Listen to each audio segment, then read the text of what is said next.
मस्त ठोकावी मांडी आणि वर न्यावी बाही, अहो चवीने खाणं सुद्धा काही खायचं काम नाही. सर्वप्रथम वाढलेल्या पानाकडे असं डोळे भरून बघावं, वदनी कवल म्हणावं आणि यज्ञ कर्माला लागावं. आता ज्याच्यापासून सुरू होतं हे वाढलेलं पान, पदार्थ करा कुठलाही, याला विशेष असतो मान. अंदाजाने वापरावं लागतं, चिमूट चिमूट नीट. असं जरा डावीकडे असतं बघा पानामध्ये मीठ. तिथून पुढे सरकलात की टप्पा चमचमीतपणाचा, जिथे असतं लोणचं, चटणी, मिरचीचा ठेचा. कितीही पथ्य असलं तरी हे खावंसं वाटतंच आणि भल्या भल्या खडकांच्या तोंडाला इथे पाणी सुटतच. चटण्या म्हणाल तर जवस, कारळ, लसूण, शेंगदाणा, आंबा लिंबाच्या लोणच्याचा चाटावा चवदार बाणा. हा ठेचा आयुष्यात जेवढ्या खाल अनुभवाची साठवण होते, पण ताटातला पोटात जास्त गेला की सकाळी मात्र आठवण होते. क्या बात आहे. आता जिच्यासाठी चाले सगळा प्रपंच, धंदा, नोकरी, पानाच्या अगदी मधोमध ती पोळी आणि भाकरी. गोल गोल गरम गरम अशी आईनेच पानात वाढावी, पापुद्रा काढून आतली खमंग वाफ आपण काढावी. मग मनसोक्त जेवणाऱ्यांना मुळी नसतं डाएटचं कारण इथून पुढे येतं पानात ते चिंच गुळाचं वरण.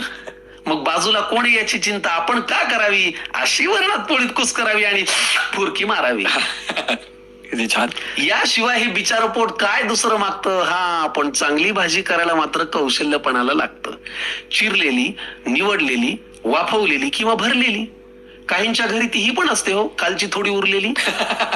उगाच जास्त क्रेडिट त्या कोंबडी बोकडांना गेलंय. या भाज्यांनी आपलं जगणं सांगतो खरं समृद्ध केलंय. चांदीच्या ताटातही शोभून दिसते मेथी, भेंडी आणि गवार. सोन्याचा चमचा असला तरी खाणार हेच, ठाकरे असो वा पवार. मग पुढे एकदा पोट भरलं की सुटतं हे अवघड जगण्याचं कोड.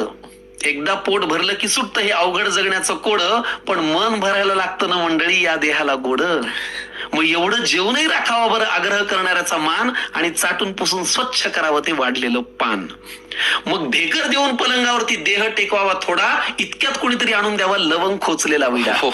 हेच ते वैभव आहे ज्यासाठी सगळे कष्ट करतो, पण समोर आल्यावर मात्र न जेवता फक्त पोट भरतो.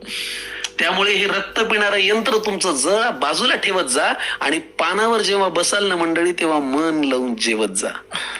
मग 5 वर पंखा करून झोपण्याचं सुख असं सांगून थोडंच कळावं. आणि असंच वाढलेलं पान देवा रोज सगळ्यांना मिळावं. असंच वाढलेलं पान देवा रोज सगळ्यांना मिळावं.